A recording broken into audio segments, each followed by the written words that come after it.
उपलब्धि और आलोचना एक दूसरे की मित्र हैं। उपलब्धि बढ़ेगी तो आलोचना भी बढ़ेगी। इस विचार के साथ मैं अर्चना आर्यानी, शिक्षिका, महेंद्र उच्च विद्यालय सह राजकीय इंटर कॉलेज जीरादेई सिवान से आप सबका the Bihar teachers history makers मेरा मोबाइल मेरी शिक्षा के इस मंच पर स्वागत करती हूँ, अभिनंदन करती हूँ।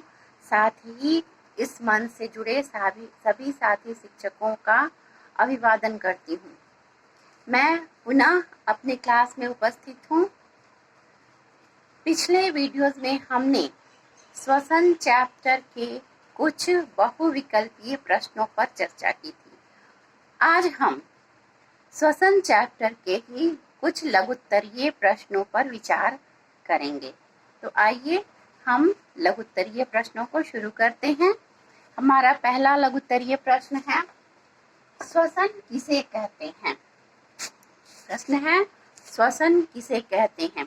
तो श्वसन वह जैविक क्रिया है जिसमें बाहरी वातावरण से कोशिकाओं के द्वारा ऑक्सीजन ग्रहण किया जाता है और वहाँ कोशिकीय ईंधन ग्लूकोज का विभिन्न प्रकार के एंजाइमों की सहायता से ऑक्सीकरण होता है, जिस क्रिया में ऊर्जा मुक्त होती है और उपोत्पाद के रूप में कार्बन डाइऑक्साइड भी बनता है और यह कार्बन डाइऑक्साइड फिर कोशिकाओं के द्वारा शरीर से बाहर निकाल दिया जाता है।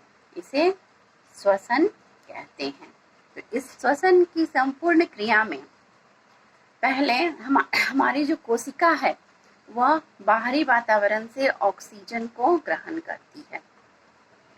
जब कोशिकाओं में ऑक्सीजन जाता है वहाँ ग्लूकोज जो है, जो कोशिकीय ईंधन कहलाता है, उसका ऑक्सीकरण होता है और उस ऑक्सीकरण की क्रिया में बहुत सारे एंजाइम्स भाग लेते हैं और तब ग्लूकोज ऊर्जा में परिवर्तित होता है और साथ में कार्बन डाइऑक्साइड तथा जल बनाता है।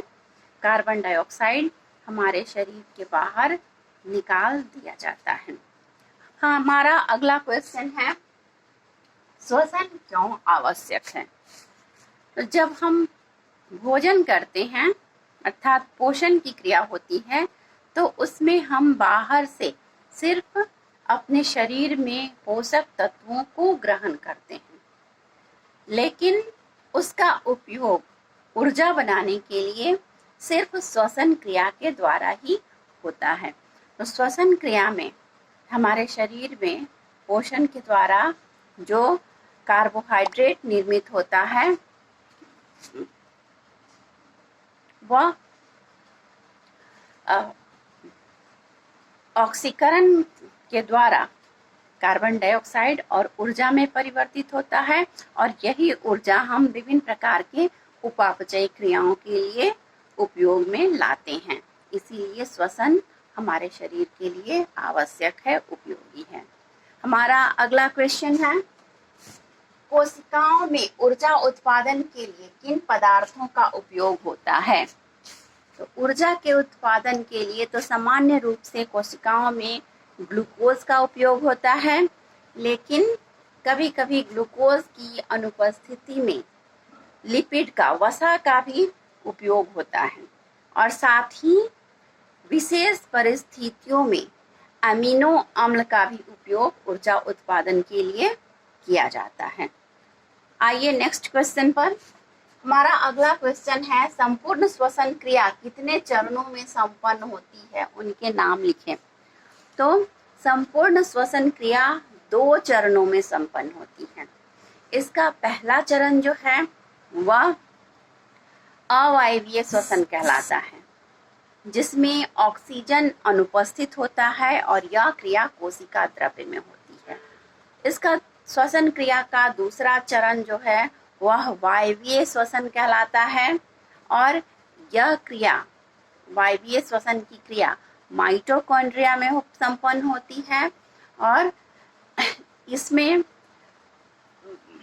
ऊर्जा उत्पन्न होती है और वायवीय श्वसन में ग्लूकोज का पूर्ण ऑक्सीकरण हो जाता है। अब आइए अगले क्वेश्चन पर। तो हमारा अगला क्वेश्चन है अवायवीय श्वसन और वायवीय श्वसन में क्या अंतर है।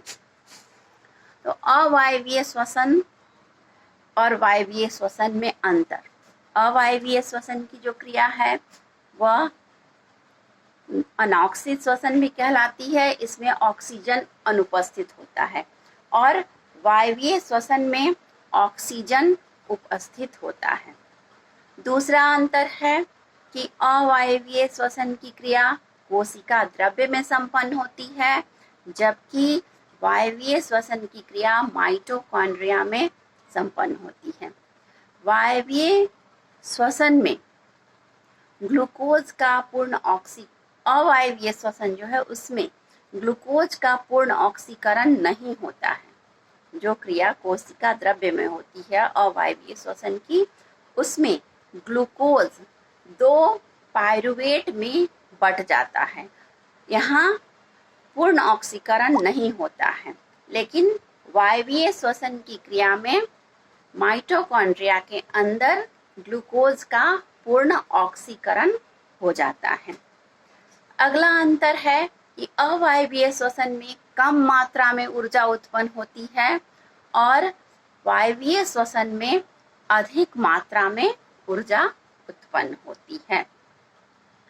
तो आज के लिए बस इतना ही, फिर मिलते हैं अगले वीडियो में। धन्यवाद।